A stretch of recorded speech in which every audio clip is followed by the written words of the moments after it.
Next up is the emergency purchase of school and art supplies. Dr. Swift. Thank you, President Johnson and trustees. Since I have visited with each of you over the previous day to share more about this, Ms. Minnick has done a little bit of a review of our normal orders in this order. These are the supplies we normally buy. This year, we're buying them in one big batch. So, Ms. Minnick, would you just share with the group, is it about the same, or is this a little bit more than what we normally spend? How does that shake out? Thank you for that question. Good evening, trustees.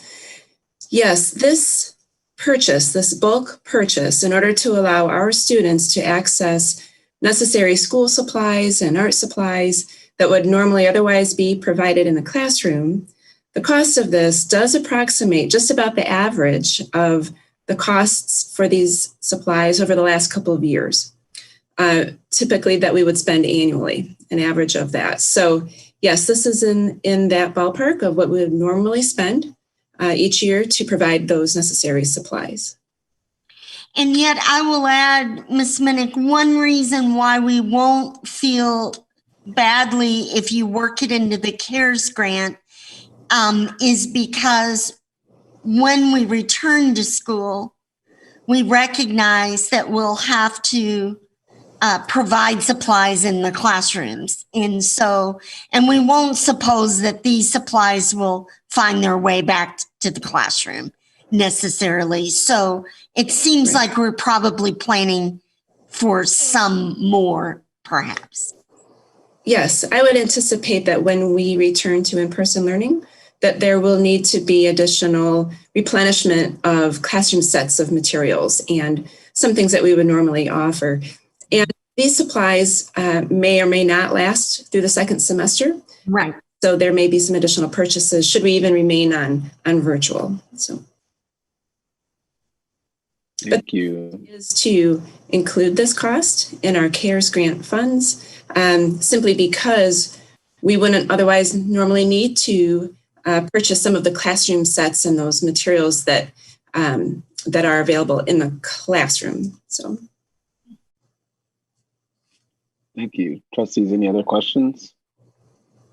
I have a question. What happens how do we get that equipment to the kids, to the students?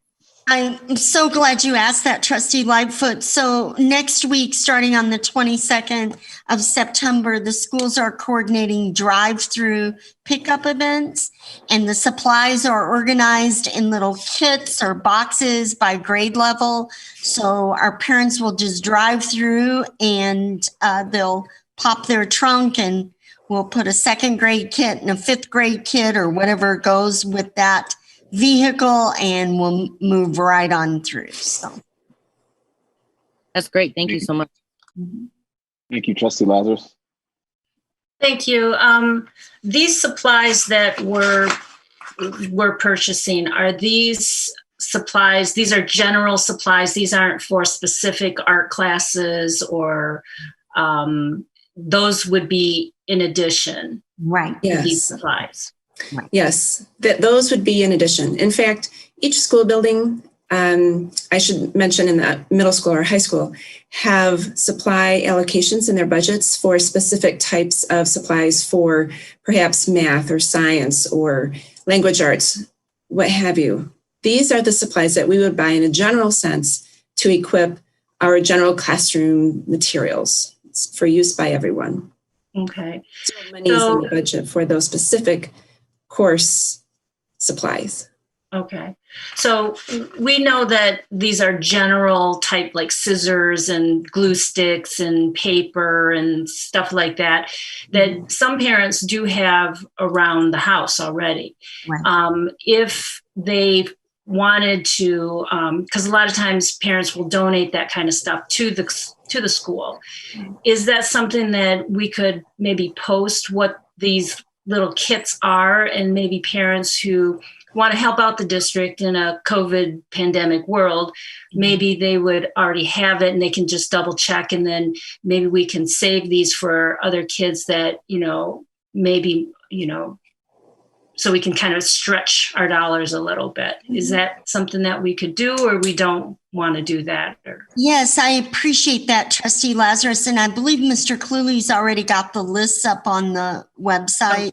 So we will communicate with parents if they want to forego the generic parts of the kit. It may get tricky with the delivery, so I'll talk to Ms. Margolis about just the logistics of that. But certainly, we always appreciate those donations. We will put them toward another child or toward equipping the classroom when we return. I just know that parents were willing to do that with computers, that I would think they might be willing to do it with some small supplies like this. That would be great. Mr. Cluley corrects me. The lists aren't quite up yet, but they will be. Great. The kit is already put together, so it may be as simple as the parent donating those when we return to the school, or, we'll work something out. But we very much appreciate. I know the same thing happened on our Rec and Ed classes, that a lot of folks chose to donate part of that, and it was very helpful. So. Right. Thank you.